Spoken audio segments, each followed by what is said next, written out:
and to another 1 talent, each according to his ability. Each according to his ability is the parable of talents. Zvanzi wekutanga akapiwa 5 talents. Mumwe ndokubva apiwa 2 talents. Mumwe ndokubva apiwa 1. Each according to his ability. Secret ye life mudikani yakamira pakudai. Before you complain, before you cry, there is something that God has already deposited in you. Chinonzi chanzine shoko, each according to his ability. So damutiko ripo kazhinji ndirekutadza kudiscover the ability in you. Otanga kucomplaina zviri kuitika against you kana kuti zvawinazvo zvishoma uchishuwira zvizhinji. Okanganwa kuziva kuti patinopiwa naMwari, matalents patinopiwa naMwari, zvichida zvakati surrounda mafamilies atakaberekerwa nyika dzatiri, inyaya yekuti there is an inward ability we need to discover. So there are times yekuti the devil will not allow you to discover what God has deposited in you. He wants you to complain. He wants you to always complain. Nekuda kwezvakakusaraunda zvinoitwa nevanhu against your life, environment yaunogara, nyika yauri, how people treat you. But nyaya umbe iripo ndekuti when you discover the inner ability that was already deposited by God in you, uchaona kuti zvauri kucomplaina kuti zviri unfair zviri kuitika against your life, unfair wacho iwo Mwari vakazviona kare ndokubva vadeposita chinonzi the inward ability. And I'll give you an example. Saka uchiona kuti hakuna mwana wefish anoita malessons eswimming. Swimming ability iri already mufish yacho, the shape and everything. Zvinoita kuti ingotanga kungoflowa, kungoswima iri mumvura without any lesson.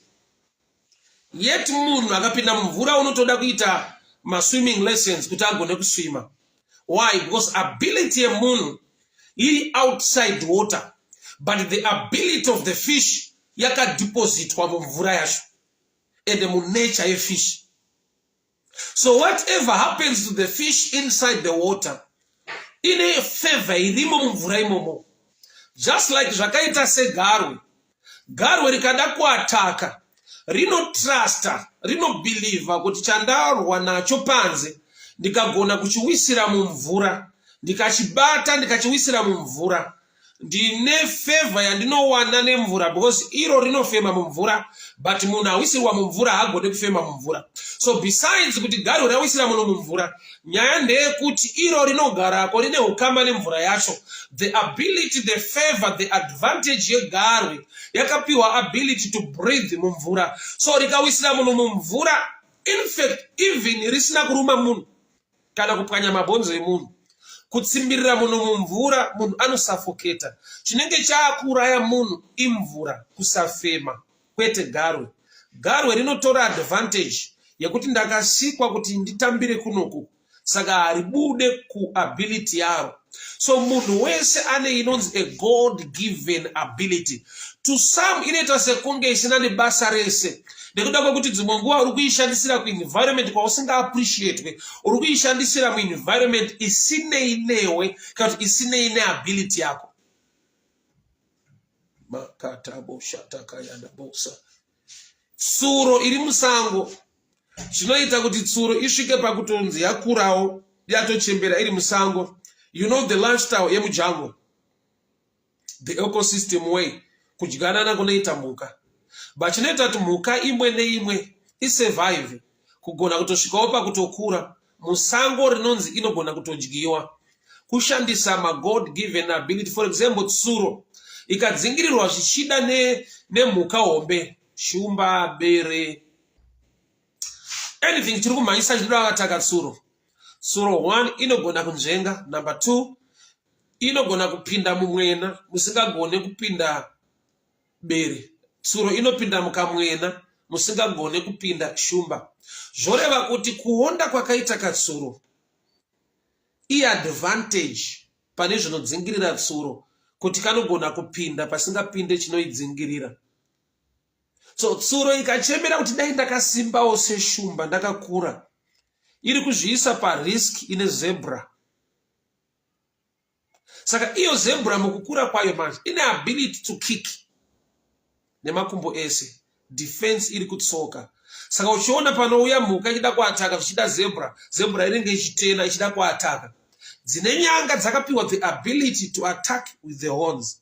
So chimwe nechimwe survival yacho yakavigwa muability yakadepositwa naMwari.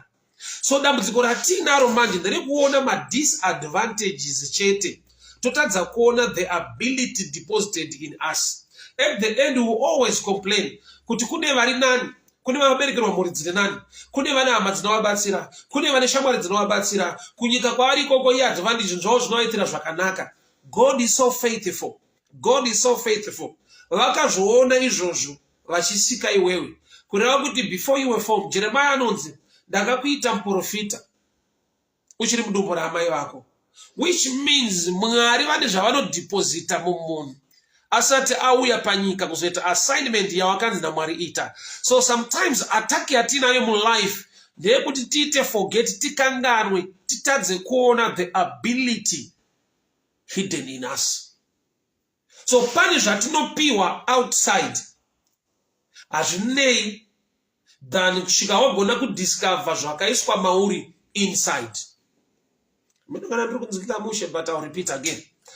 Pane chiri deposited inside you by God.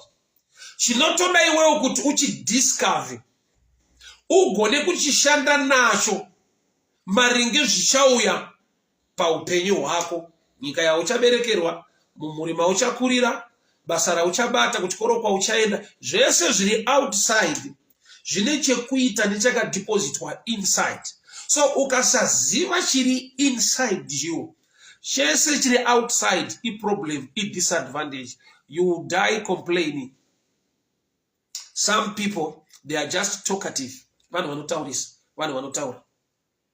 Kutaura ikoko iri a hidden ability yaanogona kushandisa, but dambudziko nderekuti haana kuzvidiscover kuti kutaura uku ndokunogona kundiunzira zvese zvandingada muupenyu. Vamwe ability yavo iri mutsoka dzavo, pamatalents, mumwe unotamba bhora, mumwe unomhanya. Vamwe ability yavo iri mumaoko avo. Some they are artists, vanodrowa, vanodii. Vamwe zviri pakutaura, vanotaura zvine skill, vanotaura zvinogamuchirika, vanotaura. So vanhu vazhinji, some even how they look, itori a given ability yoyo yakuita zvimwe zvinhu. How they look. So kutadza kudiscover the ability in you kunokupa kucomplaina like this man akapiwa one talent, akazvikompare nevamwe, akati vamwe they are favored, they are blessed, why vane 5 vamwe vane 2, but why me ndapiwa 1. But hauna kupiwa uchisarudzwa kuti haukoshe than mumwe apiwa 5. Zvanzi according to their ability. I need to repeat again tigone kunyatsonzwa ipapapo. But havana kupiwa nekuda kwekuti vakaonekwa nhamu dzavo, vakapiwa nekuda kuti vakaonekwa kupfuma kuri mavari. Yeah, put it this way. Their ability is the grace or the gift of God inside their lives. So akapiwa 1, he was more gifted than munhu apiwa 5. Which means nyange vapiwa zvakasiyana, mumwe zvizhinji, mumwe zvepakati, mumwe zvishoma, vapiwa zvakafanana maringe the ability inside them. Pane danger ndepekuongorora zvapiwa mumwe otadza kuziva zviri mauri, zvinocontrola, zvinodetermina kuti sei wapiwa 1. So wese anoona madisadvantages surrounding him, kuda kuti is one of the greatest among us, nekuda kwekuti Mwari pavakaunza izvozvo paupenyu hwako, vane chavakadeposita chikuru muupenyu hwako. So ane disadvantage ndiye the greatest according to the ability inside. Ari kupiwa zvakawanda ndiye ane disadvantage according to the ability inside. So the one who was supposed to complain is the one with 5. Why? Because I reflector kuti ability ri maari inotoda zvakawanda outside kuti agone kumecha nevamwe. Apiwa 1 aifana kutanga anamata nekupembera kuti I'm blessed among all, to an extent yekuti ndinongopiwa 1 nekuda kwekuti ndine more zvekuti ndikashanda ne1 ndinowana greater result. Apiwa more aifanirwa kuchema kuti indava ndakanyimawo maabilities mukati akawanda ndikapiwa 1. But uchaona kuti akacomplaina, he was the one supposed to celebrate according to the revelation of the abilities. Kabadaya satalabo sharia mandi menta balando roboshiketa mante baladia sakoba jaliga bayanto lokodia takoba shiataka reda bayadia sakompolo koria kabashiketaya. Father, in the mighty name of Jesus, Father, in the mighty name of Jesus, I thank you, Lord, for you are wonderful. I thank you, Lord, for you are faithful. I thank you, Lord, for your love, favor upon my life, no matter what surrounds me. So not that it's the disadvantages. There is an ability in me. Help me to discover myself. Help me to discover the ability. Help me to discover the grace. Help me, oh Lord, to understand your love and your mercy upon my life. In the mighty name of Jesus, may the good Lord bless you. May the good Lord protect you. Akapiwa 1 akanocherera pasi akacomplaina kuti mune utsinye mimi mambo. Why? Because arakurama life yekuzvikompare nevamwe. Yet iye ndiye aifanirwa kufara by revelation, aitsamwa by observation nekungotarisa vamwe. So life, you need a revelation more than observation. What's the revelation? They were given according to their abilities, which means more abilities in you. The lessons are not pure outside. My kudzaitaru, a good morning to you. I hope you are doing well. God bless you. God bless you. Loveness God bless you. Captain Mangwiro, may the good Lord bless you. Coletta Nyamupinga, God bless you. Teresa Chenga, may the good Lord bless you. May the good Lord favor. Sister Sylvia Dumbu, may the good Lord bless you. Makuaro Maichuanga, good morning to you, God bless you. Simbarashe Mugari, Petro, Nela Vuzi, Benedict Chipere, Fungai Mafumo, Amose Augusto, Komsta, Batino, may the good Lord bless you. Gertrude Makomo, Tinashe Mariko, God bless you, God bless you. So people of God, hear me very well. Evangelist Musiwa, God bless you. Raviro Mbengo, God bless you. Believe Maureni, God bless you. Karen twice Conte. Temara Ganye, Belinda Arnold, God bless you, God bless you, God bless you. Godfrey Mafuta, bless more Gombeza, Tafax Wambotu, Grace Batista, may the good Lord bless you. Bless you, Mungwari, Florence Maningi. So I thank God so much, Amazango. I hope it. Instead of complaining, we need to pray. Lord, help me to discover the inner ability that is in me. People can temper around, but they cannot change what is inside you. Greater is the one inside than the one in the world. Sister Loveness, I pray for healing over your life. I command sickness to leave your body. In the mighty name of Jesus. Amen. Elizabeth Mariza, Judith Makuyana, both Opetsai, God bless you. Tatenda Mwati, God bless you. Tatenda Mpindu, may the good Lord bless you. Michael Nyeruke, God bless you. Mariwaki Trenyasha, Mariwaki Florence Maningi, God bless you. So this person, aka complainer, because anga pure one talent, aira mane observation, aingo ona zwapiwa ramwe, over ati ninda kama kwa ndiwe ndakapiwa zishoma. Yet the secret, aisi kuti wapiwe, the secret ndeyekuti chichakaiswa mauri inside. The inner ability yemunane one was a reflection ye greater abilities than munu apiwa 5. But because of observation without revelation, he complained and he buried his talent. Stop complaining. Trust in the Lord, for he is faithful. His mercy and his love endureth forever. God is not a failure. He is mighty and powerful. He is his skill and ability. But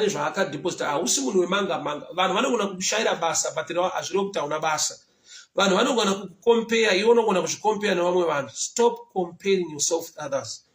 There is what God calls inner ability, the grace and the favor that is deposited in you. If vako observation, we are revelation. We don't walk by sight, we walk by faith. You are wonderfully and fearfully made. The grace and the favor of the Lord is upon your life. May the good Lord bless you. May the good Lord favor you. Believe in the Lord, trust in Him, stop complaining, give Him praise and honor. Muzita na Jesu Kristo Nazareta. Amen and amen. God bless you. God bless you. God bless you. God bless you. Thank you so much, guys. Let me take this opportunity because this I very local. I'll be preaching on Thursday and Friday. That's AFM Rua. Then all night foot that Friday in Warren Park. Then it Sunday service kuchitungwiza. So today about 4 services. Zancha broadcaster live. 3 evening service next Sunday for this week. I'll also be coming to Durban on the 1st of September. All night na Chaplain Piri Durban. I'll be with Chaplain Piri in Durban for all night prayer. Durban. So I could Durban, just get ready 1 September all night Durban. And also the guys in Cape Town. I'll be in Cape Town on the 22nd of September. I'll be in Cape Town. I'll also be in Mutare.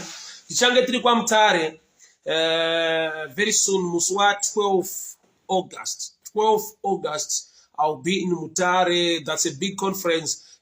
Anglican. All Zimbabwe Anglican ladies, the Madzmai. I'll be the guest speaker there. So I'll be broadcasting live from Mutare, Anglican Church, the whole Zimbabwe Ladies Conference. I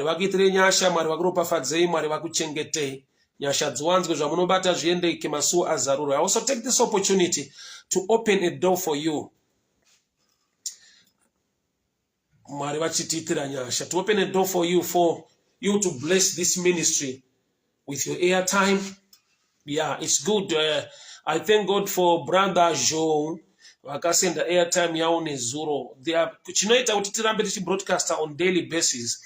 Inyaya kuti airtime inenge iripo. So it's good for you to be a partaker of this service, of this anointing, of this grace. Kuti tigone kunamata uye nekupana ma scriptures anoti guide on each and everyday basis.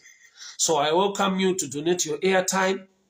Or you can send the mari to take airtime, or you can send the direct airtime to my number 0772914701, so that we continue to broadcast even on daily basis. Hakuna chinotimisa kana airtime yacho iripo, hakuna chinotitadzisa kuita every day. Hakuna chinotitadzisa. That's why I'm here. Hakuna chinotitadzisa broadcaster every day if we can all participate. Mwari vachititira nyasha. God bless you. Muspere munyasha. I also want to thank Mike Zaitaru. God bless you. God bless you. Thank you so much. The airtime zenyu. My brother Joe and sister Deborah Marco. God bless you. God bless you. God bless you. Cynthia Kamanga. May the good Lord bless you. God bless you. Situation. God bless you. May the good Lord bless you. Makaita Musache, favor upon your life in the mighty name of Jesus. So bye bye. I'll put the poster. So I'll put the poster there. So I'll be in Durban 1 September. God bless you. Bye bye.